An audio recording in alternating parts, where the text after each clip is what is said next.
வணக்கம் நண்பர்களே.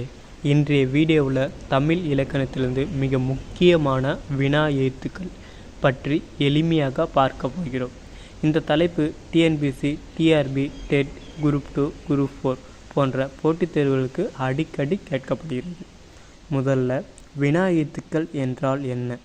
ஒரு சொல்லில் வினா பொருளை, அதாவது கேள்வி பொருளை தரும் எழுத்துக்கள் தான் வினா எழுத்துக்கள் எனப்படும். தமிழில் மொத்தம் 5 வினா எழுத்துக்கள் உள்ளன. அவை ஏ, ஏ, யா, ஆ, ஓ.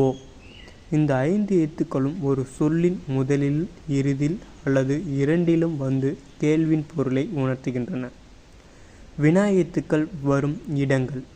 வினா எழுத்துக்கள் வரும் இடத்தை பொறுத்து 3 வகைகளாக பிரிக்கப்படுகின்றன. முதல் வகை, சொல்லின் முதலில் வருபவை. ஏ, யா. உதாரணம், எங்கு, எது, யார். இங்கே ஏ மற்றும் யா ஆகிய எழுத்துக்கள் சொல்லின் தொடக்கத்தில் வந்து கேள்வியை உணர்த்துகின்றன. இரண்டாவது, சொல்லின் இறுதியில் வருபவை. ஆ, ஓ. உதாரணம், அவனா, வருவானோ. இங்கு ஆ மற்றும் ஓ ஆகிய எழுத்துக்கள் சொல்லின் இறுதியில் வந்து வினா பொருளை தருகின்றன. மூன்றாவது, சொல்லின் முதலிலும் இறுதியிலும் வரக்கூடியவை. அது, ஏ. உதாரணம், ஏன், அவனேய. எழுத்து சொல்லின் தொடக்கத்திலும் இறுதியிலும் வரக்கூடிய சிறப்புடைய வினா எழுத்துக்கள்.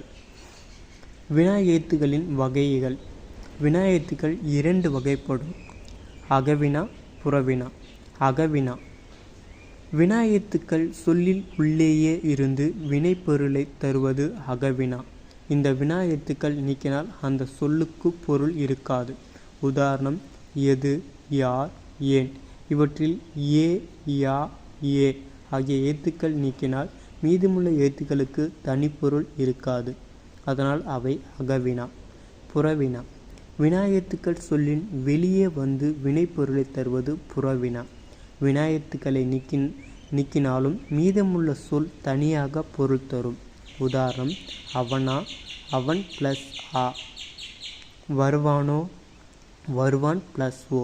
இங்கு ஆ மற்றும் ஓ ஆகிய எழுத்துக்கள் நீக்கினாலும் அவன், வருவான் என்ற சொற்கள் தனியாக பொருள் தருகின்றன. எனவே புறவினா ஆகும். நண்பர்களே, நினைவில் வைத்துக் கொள்ளுங்கள். எளியவை. ஏ, யா சொல்லின் முதல். ஆ, ஓ சொல்லின் இறுதி. ஏ முதல் மற்றும் இறுதி. அகவினா. எழுத்தை நீக்கினால் பொருள் இருக்காது. புறவினா. எழுத்தை நீக்கினாலும் பொருள் இருக்கும். இந்த 5 வினா எழுத்துக்களையும் அகவினா மற்றும் புறவினா வேறுபாட்டை நன்றாக புரிந்து கொண்டால் தமிழ் இலக்கண வினாக்களுக்கு மிக எளிதாக பதிலளிக்க முடியும். இந்த வீடியோ உங்களுக்கு பயனுள்ளதாக இருந்தால் லைக் மற்றும் கமெண்ட் செய்யுங்கள். மேலும் இதுபோன்ற தமிழ் இலக்கண, டிஎன்பிசி மற்றும் போட்டித் தேர்வு வீடியோக்களுக்கு எங்கள் சேனலை சப்ஸ்கிரைப் செய்து மறக்காதீர்கள். நன்றி. மீண்டும் ஒரு பயனுள்ள வீடியோவில் சந்திப்போம்.